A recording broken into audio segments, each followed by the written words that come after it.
All right, let's take a look now at example 2. It says consider the function r equals f of theta. When they say r equals f theta, what are they telling you right there?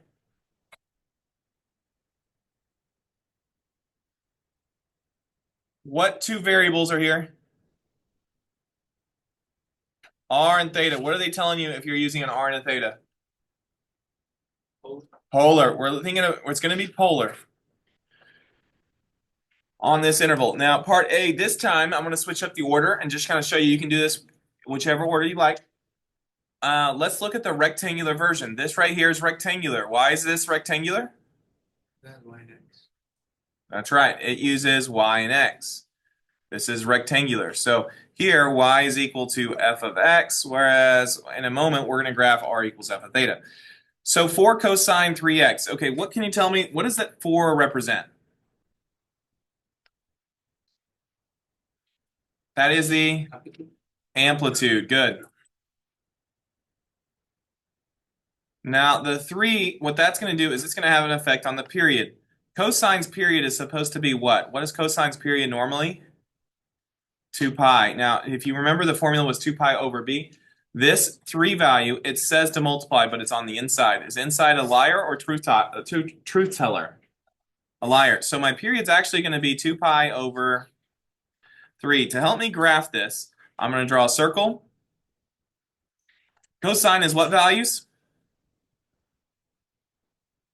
X. I'm going to add in just an x-axis for myself that figure out these values. Remember, when I put my thetas on here, it's usually 0, pi over 2. Let me get the 0 above because I'll have pi usually goes there, and then 2 pi, 3 pi over 2 down here. Inputs are on the inside of the circle, and then 2 pi goes there.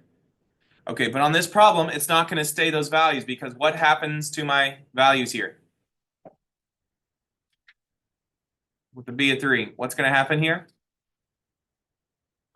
They're going to be divided by 3. So everything's going to get divided by 3. Here's what that looks like with fractions.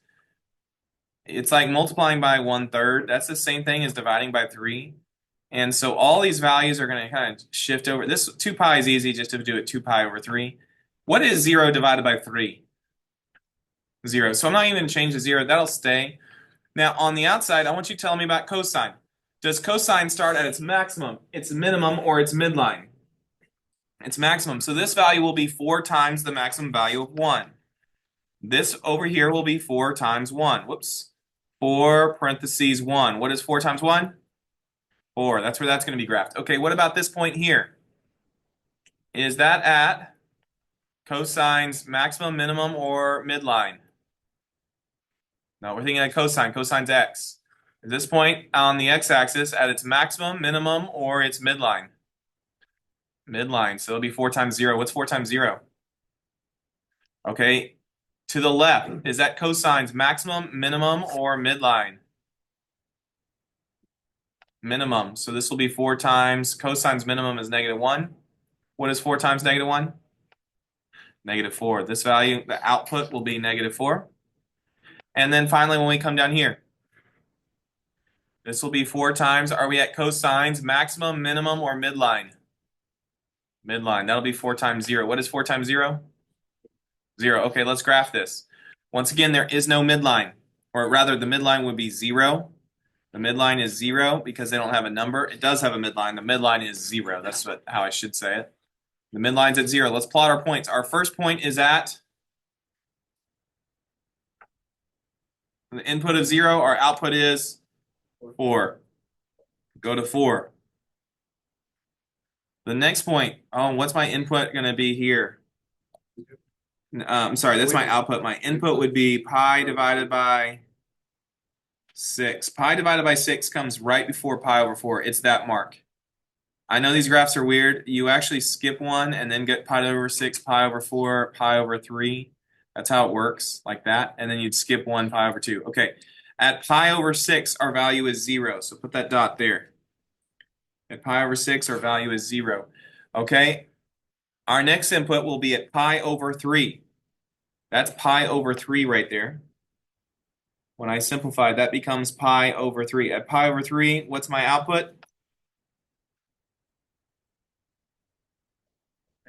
-4. Go down to -4. at pi over 3. Then we come over here. This will be 3 pi. No, won't. I can cancel this 3 and this 3. This will be pi over 2. At pi over 2, it'll be 0. At pi over 2, we will be 0. It looks like it's every 2 boxes we have another point. That's what it looks like to me. So then 2 boxes over, this must be right there, 2 pi over 3. That would be 2 pi over 3. Let me go ahead and write that in. 2 pi over 3 would be right there, 2 pi over 3. At 2 pi over 3, our graph would be back to positive 4. Now, it says to graph this all the way to 2 pi. So I would just repeat this process. Okay, I'm going to come to my board. It'll be easier for me. I'm just going to repeat the process. So y'all see the pattern now? Each new point, I'm moving 2 boxes to the right. Y'all tracking with that? Every new point, I'm moving 2 boxes to the right. So the next one, would it be the maximum, minimum, or midline, the next point? Midline. So go 2 boxes to the right, midline. The next point, 2 boxes to the right, maximum, minimum, or midline? Minimum. Go 2 more boxes to the right. What am I now? Midline. 2 more boxes to the right. Maximum. 2 more boxes to the right. 2 more boxes to the right. 2 more boxes to the right. And 2 more boxes to the right. Let's connect those dots with a wave.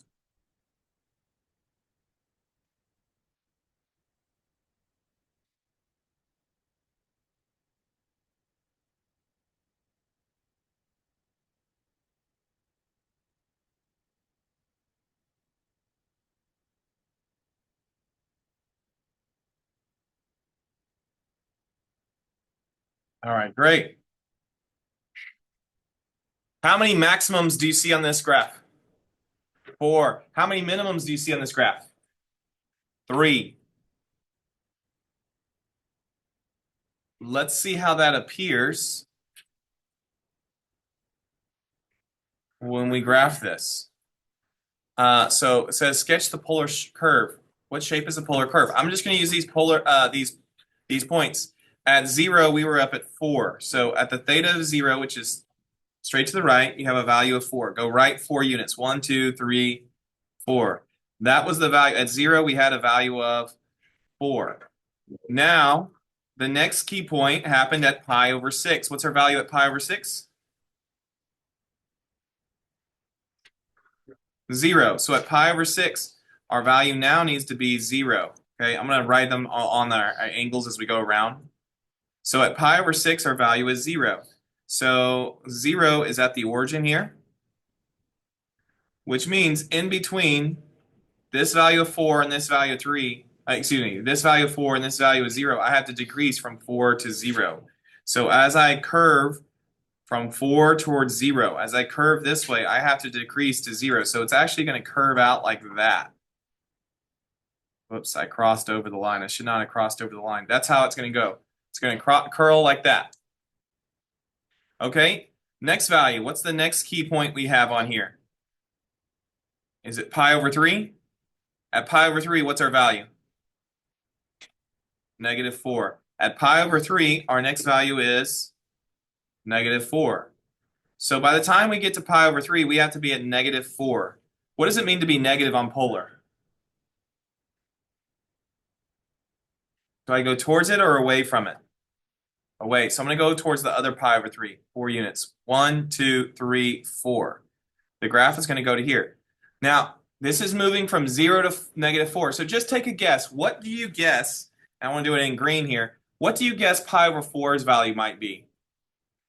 This is a 0. This is a negative 4. What do you think might be in between? How about a negative 2? This will help us draw it. I'm just going to estimate. We're going to say maybe that's around negative 2. Let's connect those points now. Back to the graph over here. Now we go from pi over 3 to pi over 2. What's the value of pi over 2? 0. I'll say it's 0, so let's put a 0 up here. Now 0 is back to the pole. So from this point here, in between, I got to go from here at -4 to 0. As I move this way, I'm moving this direction back to the pole. So take your point and try to draw it going back to the pole. Anybody have an idea what graph we're going to have this time? The name of it from last class? It's going to be a rose. Perfect. Back to 0. Okay, let's go to our next point. From pi over 2, we go up to 2 pi over 3. At 2 pi over 3, what's our value? 4. So at 2 pi over 3, our value needs to be 4. So at 2 pi over 3, do I go 4 towards it or 4 away from it? Towards it. 1, 2, 3, and 4. We're going to go to there. So right now we left off at the pole. So curving from 0 to 4, that means from this point, and we're curving left, we need to increase out to 4. So as you go left, you have to curve it. Excuse me. As you curve left, you increase out to 4. All right, let's get our next point. So after 2 pi over 3, what was our next point? Was here. I didn't label that one. That's 4 pi over 3. That right there is 4 pi over 3. I didn't label it. I'll go ahead and do so now. That's 4 pi over 3. At 4 pi over 3, we have a value of 0. Whoops. At 4 pi over 3, no, I'm wrong. That's not 4 pi over 3. That's 5 pi over 6, sorry. This one's 5 pi over 6. 5 pi over 6. At 5 pi over 6, we have a value of 0.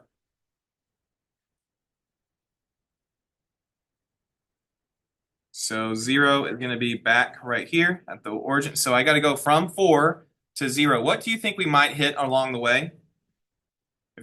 2. I'm going to estimate that this value is somewhere around a 2. That's just an estimation to help us draw it. So I'm going to say on this line it's maybe a 2 to help us get back to 0. I shouldn't have crossed that line. There we go. Oh, man. All right, and I'm going to be able to stop drawing after this next one because the graph is going to start repeating itself. Here's our last little drawing. We left off at pi over 6. We have to get to pi. What's our value at pi? Not 0. Try again. At pi. -4. -4. At pi, our value is -4. At pi, the value is -4. So I'm going to go, -4 means you go away. So starting here, as I curve left, as I curve against the clock, I'm going to curve against the clock. I have to get out to -4, which is over here. So my graph is going to move something like this. From there, it's going to curve around like that, and that's going to be our rose. So what shape is the polar curve? You just told me it is a rose. I'll fill that in. Describe the symmetries. Remember, there were 3 types of symmetry. I'm going to use Unit 1's words, and then we'll translate it to polar. Unit 1 said you can have symmetry with the x-axis, you might have symmetry with the y-axis, or you might have origin symmetry, which means any point that you have over here will perfectly rotate, perfectly reflect across the origin. Do I have symmetry with the x-axis? Any point that's below, I have a corresponding point above. We have x-axis symmetry. Okay, what about y-axis? Any point that's to the left, do I have a point that matches perfectly to the right? No, no symmetry with the y-axis. Okay, how about origin? Any point that's on, let's say the upper left, would need to reflect to the bottom right on the same pole. I have this maximum here. Do I have a maximum over here? So does it have origin symmetry? Origin means across the pole. No, and this one straight across does not reflect either. So we only have the x-axis symmetry. So the symmetry, do y'all remember what the name for x-axis symmetry is in polar? Anybody remember? It's symmetry with respect to the polar axis is what you call it in polar. The x-axis becomes the polar axis. Okay, what is the maximum value of r? 4. It is 4. Where do they occur? Now, here's what, if it's absolute value, do I only put the positive Or do I put all of them? Positive and negative. That's my question. If it's absolute value, do I need to look for only 4 or 4 and negative 4? Negative 4 as well. So on the graph, when do they occur? They occur at 0, pi over 3, 2 pi over 3, pi. This right here would be another pi over 3. Goodness gracious. You're going to add up on me. I think, let's see here, that's 7 pi over 6. This one would be, if I'm not mistaken, I'm getting confused here. It's a pi over 3. It's 4 pi over 3. This one's 4 pi over 3. And then this would be our last pi over 3, which would be 5 pi over 3.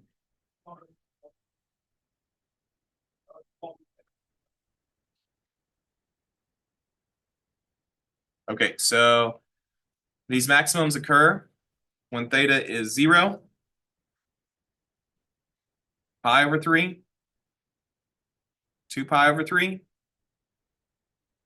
pi, 4 pi over 3, 5 pi over 3, and 2 pi. That's where the maximums occurred. Now, here's the tricky thing that can throw you off. Giovanni, put it up for me. The minimum value of r theta. What is the minimum possible value of r theta? I said r theta, I'm sorry, of absolute value of r. What's the minimum value of absolute values? 0, very good. The minimum of an absolute value is 0. Where do the zeros occur? The midline. So this will be pi over 6, pi over 2, 5 pi over 6. This is another pi over 6. This will be 7 pi over 6 right there. That one is 7 pi over 6. 3 pi over 2, and this would be our last pi over 6, which is 11 pi over 6. So that's where the zeros occur. So pi over 6, pi over 2, 5 pi over 6. I'm going to start writing these down here. The absolute value of r is at its minimum at 0. When theta equaled, it was pi over 6, 5 pi over 6, pi over 2. Let me go back, because I've forgotten now. 7 pi over 6, 3 pi over 2, 11 pi over 6.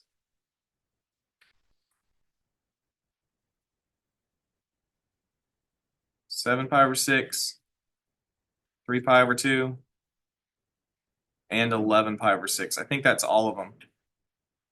I got these two out of order, I realized. I'll switch them around so they're in order if you look back at it later. Pi over 6, pi over 2, 5 pi over 6, 7 pi over 6, 3 pi over 2, 11 pi over 6. I think that's the order that they actually occur.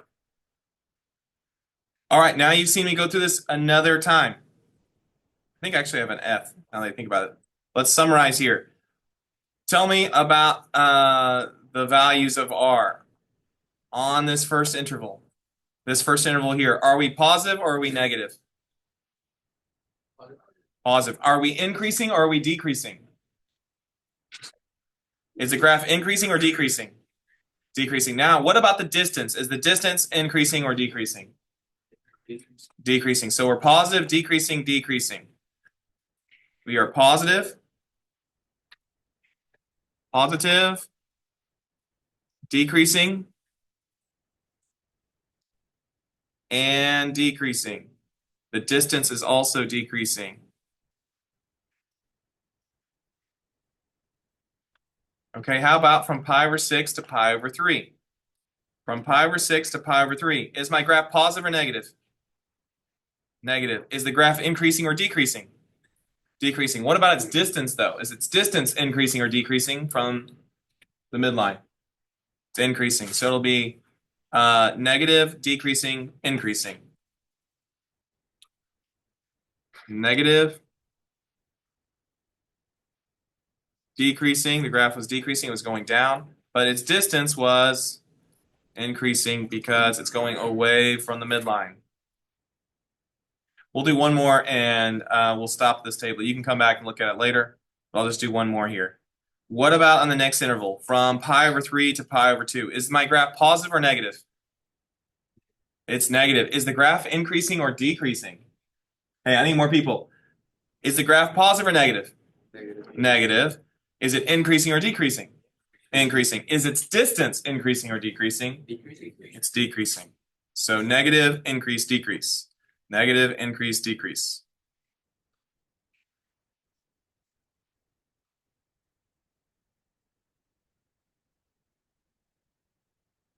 Now we could go spend a lot of time filling that all out, but hopefully you get the point on there.